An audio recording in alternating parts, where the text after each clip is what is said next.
ओम नमः शिवाय। राधे कृष्णा। दोस्तों, हम अपने लिए सुखी जीवन की कामना करते हैं तो सबसे पहले सुखी जीवन के लिए अपने पितृदेवों की याद आती है और उसके साथ साथ अपने कुलदेव और कुलदेवी की याद आती है। विशेष रूप से यदि हम अपने कुल की वृद्धि की बात करें तब कुल देवी माता ही सबसे पहले याद आती है। दोस्तों, कुल देवी का स्थान हमारे घर के प्रथम द्वार के ऊपर होता है। जब कुल देवी का स्थान ही मुख्य द्वार पर होता है तो बिना कुल देवी की इजाज़त के कोई देव प्रवेश नहीं कर पाते हैं। यही कारण है कि बिना कुल देवी को खुश किए हम कितने ही देवों की पूजा करें तो वह फलित नहीं हो पाती है। तो चलिए अपनी कुलदेवी को खुश करने के लिए सुनते हैं श्री सिद्धि विनायकाय नमः अथ श्री कुलदेवी स्तोत्रम।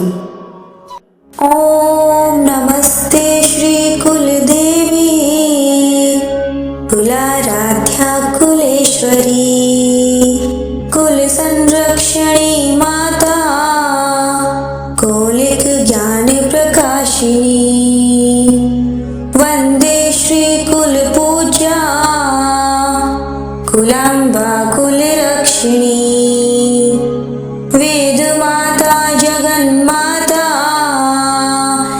लोक माता हितैषिणी आदिशक्ति समुद्भूता त्वया हि सम्पूर्ण जगत् विश्ववन्द्यां महाघोरां त्राहि मां शरणागतम्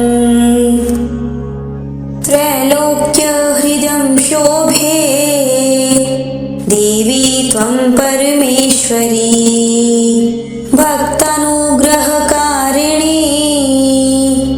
त्वं कुलदेवी नमोस्तुते महादेव प्रियंकरी बालानां हितकारिणी कुलवृद्धि करी माता त्राहि मां शरणागतम् चिदग्रिमण्डल संभुता राज्य वैभवकारिणी प्रकटितां सुरेशानी वन्दे त्वां राजगौरवम् त्वदीये कुले जातः त्वामेव शरणं गतः त्वद्वत्सलो अहम् आद्ये त्वं रक्ष रक्षाधुना पुत्रं देहि धनं देहि साम्राज्यं प्रदेहि मे सर्वदा अस्माकं कुले भूयात् मङ्गलानुशासनम् कुले अष्टकम् इदं पुण्यं नित्यं यः सुकृति पठेत् तस्य वृद्धि कुले जातः प्रसन्ना परमेश्वरी। ओम नमस्ते श्री कुलदेवी कुलाराध्या कुलेश्वरी कुल संरक्षणी माता कौलिक ज्ञान प्रकाशिनी वंदे श्री कुल पूज्या कुलांबा कुल रक्षिणी वेद माता जगन माता लोक माता हितैषिणी आदिशक्ति समुद्भूता त्वया हि सम्पूर्ण जगत् विश्ववन्द्यां महाघोरां त्राहि मां शरणागतम् त्रैलोक्यहृदं शोभे देवी त्वं परमेश्वरी भक्तानुग्रहकारिणी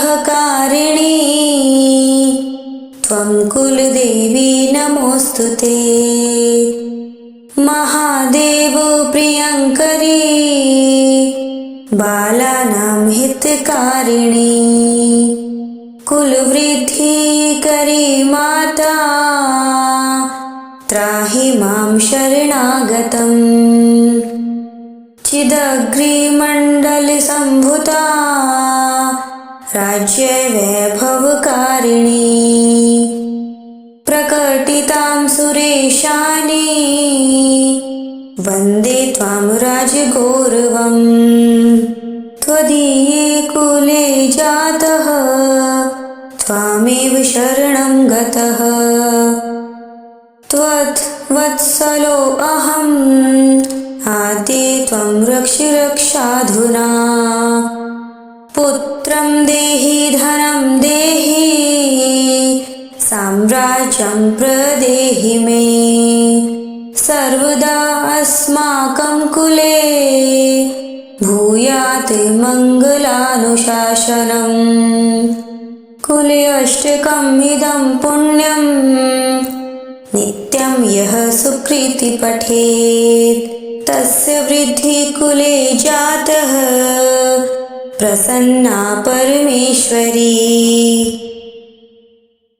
ॐ नमस्ते श्री कुलदेवी कुलाराध्या कुलेश्वरी कुल संरक्षणी माता कौलिक ज्ञान प्रकाशिनी।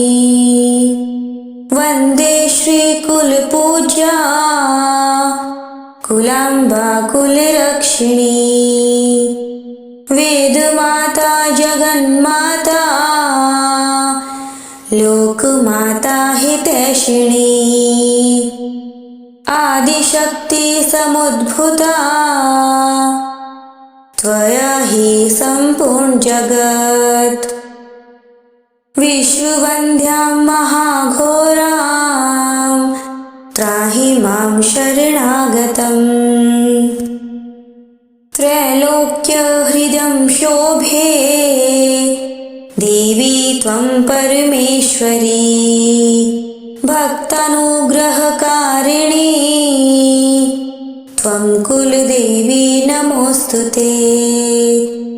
महादेव प्रियंकरी बालानां हितकारिणी कुलवृद्धिकरी माता त्राहि मां शरणागतम्।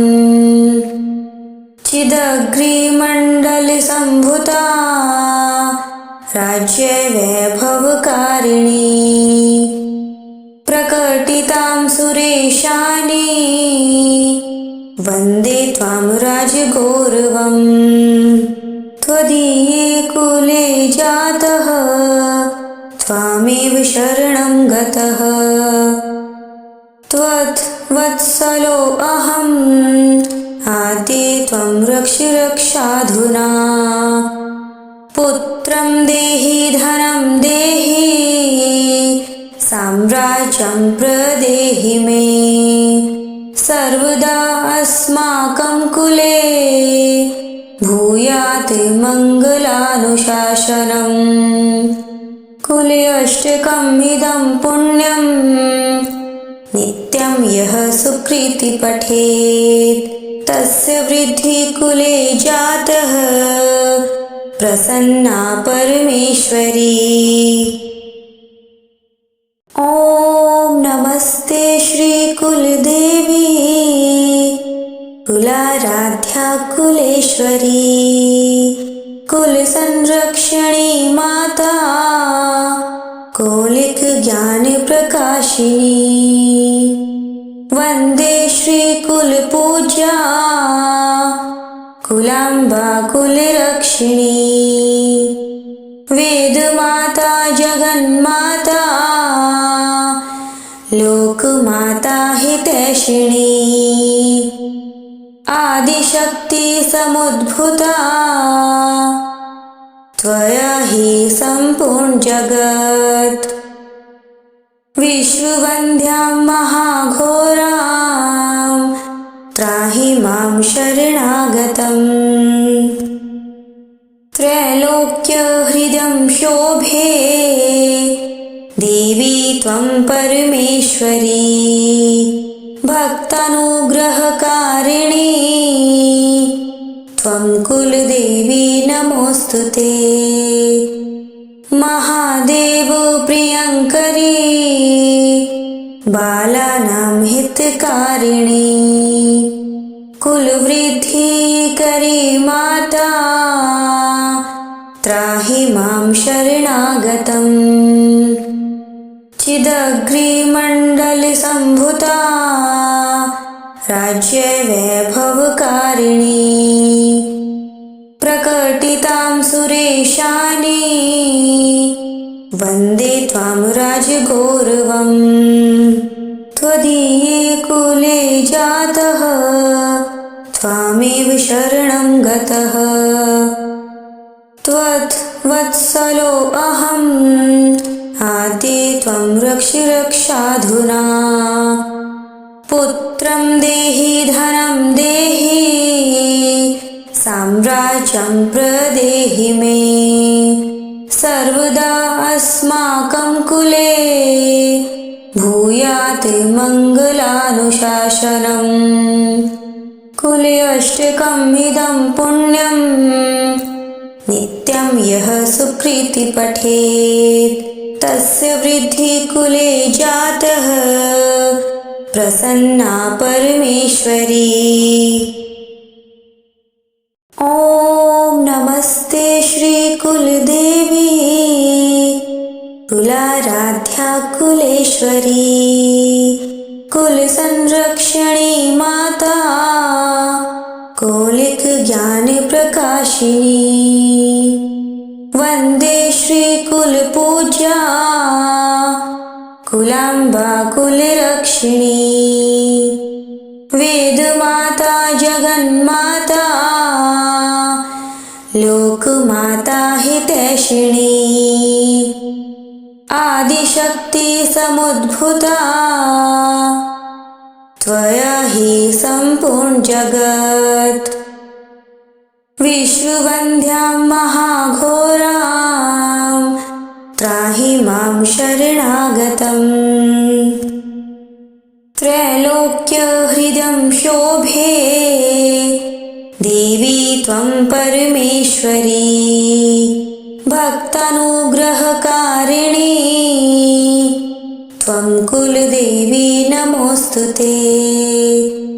महादेव प्रियङ्करी बालानां हितकारिणी कुलवृद्धिकरी माता त्राहि मां शरणागतम्। चिदग्निमण्डलसम्भूता राज्यवैभवकारिणी प्रकटितां सुरेशानी वन्दे त्वां राजगौरवम्। त्वदीये कुले जातः त्वामेव शरणं गतः त्वद्वत्सलो अहम् आद्ये त्वं रक्ष रक्षाधुना। पुत्रं देहि धनं देहि साम्राज्यं प्रदेहि मे सर्वदा अस्माकं कुले भूयात् मङ्गलानुशासनम्। कुले अष्टकम् इदं पुण्यं नित्यं यः सुकृति पठेत् तस्य वृद्धि कुले जातः प्रसन्ना परमेश्वरी। ॐ नमस्ते श्री कुलदेवी कुलाराध्या कुलेश्वरी कुल संरक्षणी माता कौलिक ज्ञान प्रकाशिनी वंदे श्री कुल पूज्या कुलांबा कुलरक्षिणी वेद माता जगन्माता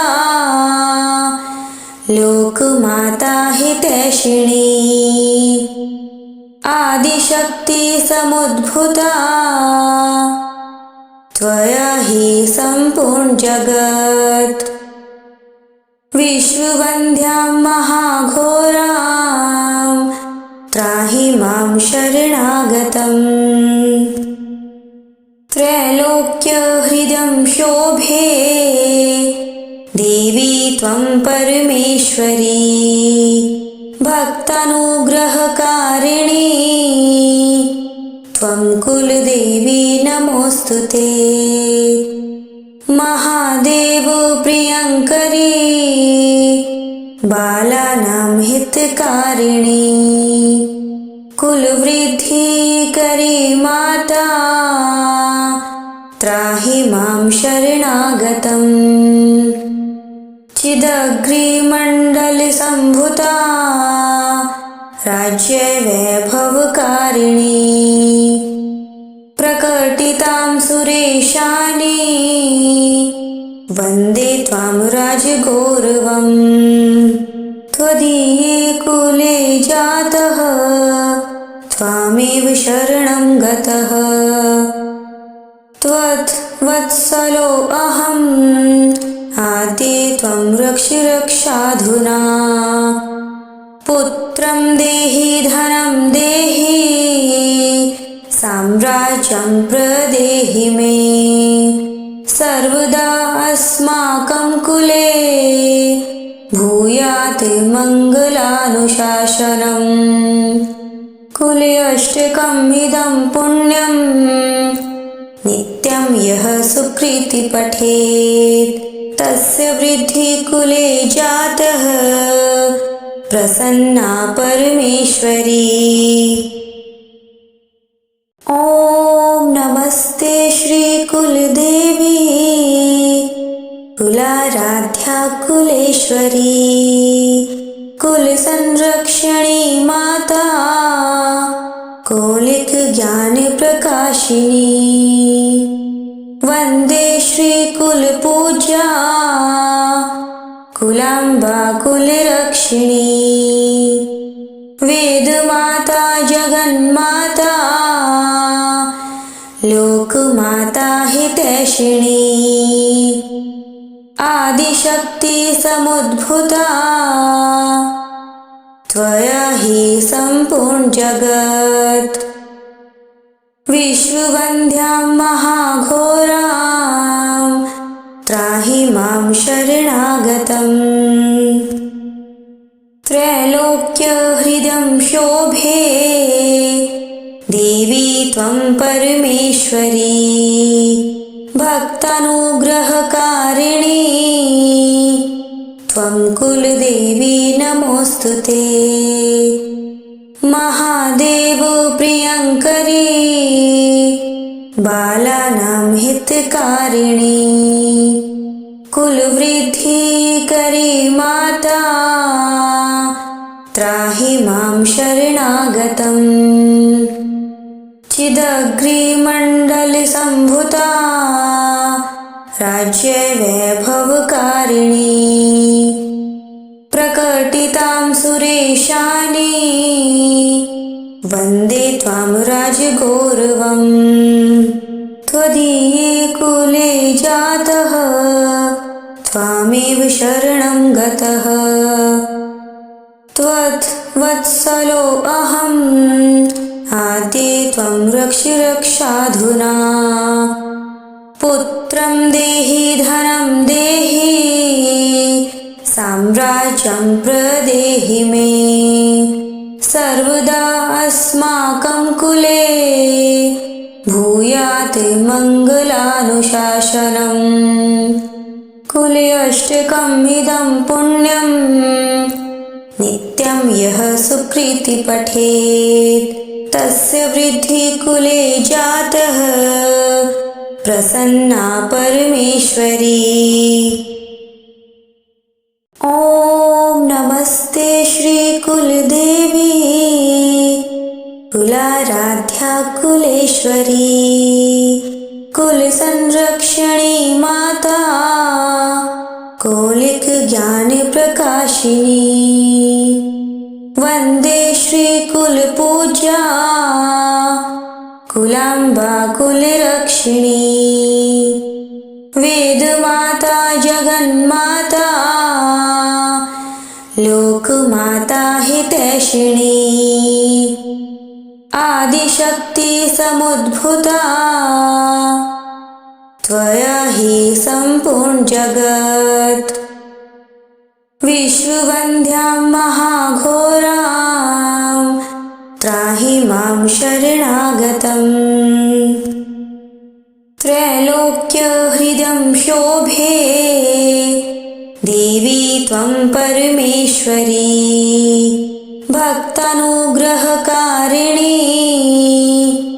त्वं कुलदेवी नमोऽस्तुते महादेव प्रियङ्करी बालानां हितकारिणी कुलवृद्धिकरी माता त्राहि मां शरणागतम् चिदग्निमण्डलसम्भूता राज्यवैभवकारिणी प्रकटितां सुरेशानी वन्दे त्वां राजगौरवम् त्वदीये कुले जातः त्वामेव शरणं गतः त्वद्वत्सलो अहम् आद्ये त्वं रक्ष रक्षाधुना पुत्रं देहि धनं देहि साम्राज्यं प्रदेहि मे सर्वदा अस्माकं कुले भूयात् मङ्गलानुशासनम् कुले अष्टकम् इदं पुण्यं नित्यं यः सुकृति पठेत् तस्य वृद्धि कुले जातः प्रसन्ना परमेश्वरी।